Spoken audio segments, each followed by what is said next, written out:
Delhi NCR में हवा हुई जहरीली तो केजरीवाल सरकार ने केंद्र को लिखी चिट्ठी। दिल्ली एनसीआर की जहरीली हवा में लोगों को सांस लेना मुश्किल हो गया है। प्रदूषण को देखते हुए दिल्ली के पर्यावरण मंत्री गोपाल राय ने एनसीआर राज्यों के पर्यावरण मंत्रियों के साथ तुरंत बैठक बुलाने के लिए केंद्रीय पर्यावरण मंत्री भूपेंद्र यादव को पत्र लिखा है। कल हमने दिल्ली में ग्रैब 3 के तहत कंस्ट्रक्शन पे रोक लगाई, BS3 पेट्रोल और BS4 की गाड़ियों पर रोक लगाई। दिल्ली के अंदर पानी के छिड़काव को तेज किया गया।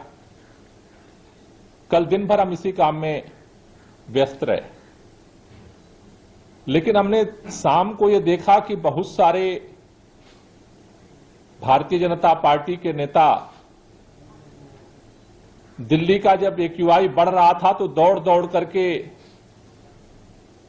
कनॉट प्लेस स्थित स्मॉग टावर पे जाकर के वीडियो बना रहे थे। देखो देखो स्मॉग टावर बंद है, देखो देखो स्मॉग टावर बंद है। मैंने आज अखबारों में भी कई जगह खबर देखी कि स्मॉग टावर बंद है। आज मुझे लगा कि यह बात दिल्ली के लोगों को और पूरे देश के लोगों को जानना जरूरी है कि आखिर किस षड्यंत्र के तहत दिल्ली के अंदर स्थापित किया गया स्मॉग टावर बंद कर दिया गया। किसने बंद कर दिया, किसके कहने पे बंद कर दिया, किसके कहने पे शुरू हुआ था, यह दिल्ली के लोगों को जानना बहुत जरूरी है। दिल्ली के अंदर सर्वोच्च न्यायालय ने, सुप्रीम कोर्ट ने 13 जनवरी 2020 को यह आदेश दिया था कि दिल्ली के अंदर 2 स्मॉग टावर पायलट प्रोजेक्ट के रूप में लगाए जाएं। एक केंद्र सरकार को लगाना था आनंद विहार में और दूसरा दिल्ली सरकार को लगाना था कनॉट प्लेस में। 13 जनवरी 2020 के सुप्रीम कोर्ट के आदेश के अनुरूप कनॉट प्लेस में स्मॉग टावर का पायलट प्रोजेक्ट स्थापित करने के लिए 9 अक्टूबर 2020 को दिल्ली सरकार के अंदर कैबिनेट ने यह निर्णय लिया कि हम इसे 2 साल के पायलट प्रोजेक्ट के रूप में स्थापित करेंगे।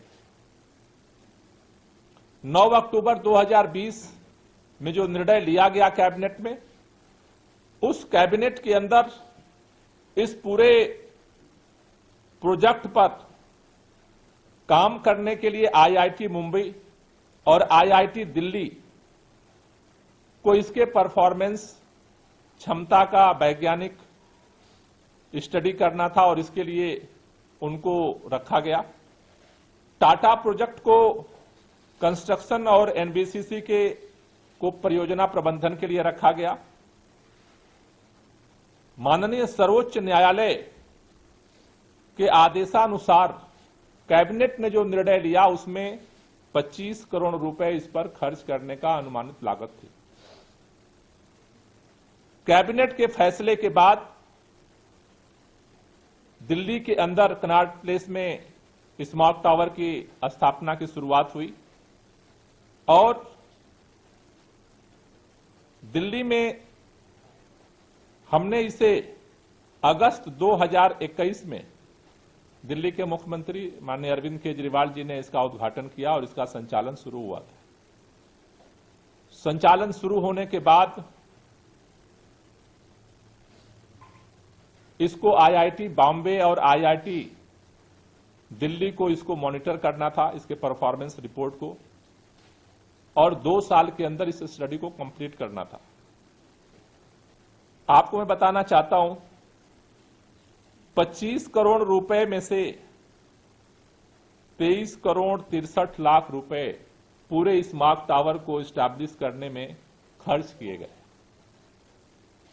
स्मॉग टावर ने काम करना शुरू कर दिया। एक छमाही रिपोर्ट IIT मुंबई ने, IIT दिल्ली ने मिलकर के सरकार को सौंपा था, जिसको मैंने आप लोगों के साथ शेयर किया था। वो रिपोर्ट ये कहती थी, छमाही रिपोर्ट, कि जो हमने ये निर्णय लिया था कि कम से कम उनका जो सबमिशन था कि 1 किलोमीटर के दायरे में उसका प्रभाव देखा जाएगा, 1 किलोमीटर के दायरे में जो प्रभाव था वो 500 में ज्यादा इफेक्टिव दिख रहा था और उसके बाद ज्यों-ज्यों दूरी बढ़ रही थी उसका इंपैक्ट कम दिख रहा था। लेकिन वो स्टडी जारी थी, सुप्रीम कोर्ट के आदेश पर स्टडी चल रही थी।